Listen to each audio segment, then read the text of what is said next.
NCP কি তাহলে দ্বিতীয় কিংস পার্টি হতে যাচ্ছে? এনসিপিতে কি নতুন নাটক চলতেছে নাকি ভাঙনের সুর? কথাগুলো বলতেছিলাম, আপনারা জানেন গত 5ই আগস্ট জুলাই অভ্যুত্থানের 1 বছর পূর্তির রাষ্ট্রীয় গুরুত্বপূর্ণ একটা দিবস ছিল। সেই দিবসে এনসিপির শীর্ষ 5জন নেতা হাসনাত সার্জিস, নাসিরউদ্দিন পাটোয়ারি এবং ডক্টর জারা সহ তারা কক্সবাজার গিয়েছিলেন। তাদের সেই সফরকে কেন্দ্র করে গুজবও ছড়িয়ে পড়ে।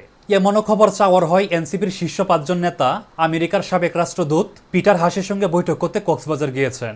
যদিও পরবর্তীতে বাংলাদেশের সংবাদ মাধ্যমগুলো খবর প্রকাশ করে পিটার হাস কক্সবাজার তো দূরের কথা, বাংলাদেশেই নাই। তাদের এই সফরকে কেন্দ্র করে এনসিপি শোকজ লেটার ইস্যু করেছে। সেই লেটারে তারা বলতেছে, গতকাল 5ই আগস্ট জুলাই অভ্যুত্থানের প্রথম বর্ষপূর্তি ও রাষ্ট্রীয় গুরুত্বপূর্ণ দিবসে আপনি এবং দলের আরও 4 জন কেন্দ্রীয় সদস্য ব্যক্তিগত সফরে কক্সবাজার গিয়েছেন।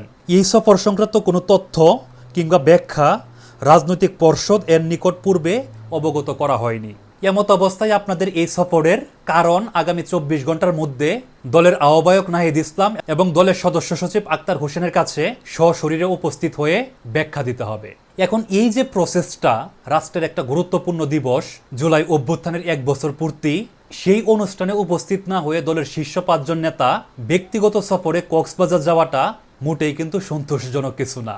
এর পিছনে অবশ্যই যদি কিন্তু আছে। যে হাসনাত সার্জিসদের ডাকে হাজার হাজার জনতা রাস্তায় নেমে এসেছিল, তারা সেই অনুষ্ঠান কেন বর্জন করবে?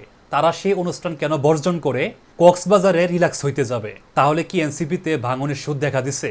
দলের শীর্ষ নেতাদের মধ্যে কি কোনো মনোমালিন্য চলতেছে?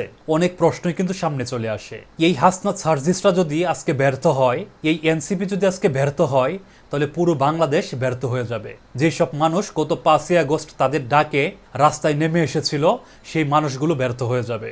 যে ফ্যাসিস্ট সরকারকে তাড়াইতে এতগুলো প্রাণ ঝরে গেল, সেই ফ্যাসিস্ট সরকার আবার মাথাচাড়া দিয়ে উঠবে। আশা করতেছি এনসিপি এর পুঙ্খানুপুঙ্খ ব্যাখ্যা জনগণের সামনে তুলে ধরবে। কেন দলের শীর্ষ 5 জন নেতা দলকে অবহিত না করে রাষ্ট্রের একটা গুরুত্বপূর্ণ দিবস ফালায় রেখে কক্সবাজার গেলেন, তার একটা সন্তোষজনক ব্যাখ্যা জনগণের সামনে তুলে ধরবেন। নয়তো আপনাদের উপরে দেশবাসীর যে আস্থা, তাতে ফাটল দেখা দিবে। আমরা চাই না হাসনাত সার্জিসরা ব্যর্থ হোক, আমরা চাই না এনসিপি ব্যর্থ হোক। আমরা চাই সবাই মিলেমিশে কাঁধে কাঁধ মিলিয়ে একটা নতুন বাংলাদেশ গঠিত হোক, একটা নতুন বন্দোবস্তের প্রচলন হোক। বাংলাদেশ 2.0-র যে স্বপ্ন দেখা হচ্ছে, সেই স্বপ্ন বাস্তবায়ন হোক। ধন্যবাদ সবাইকে।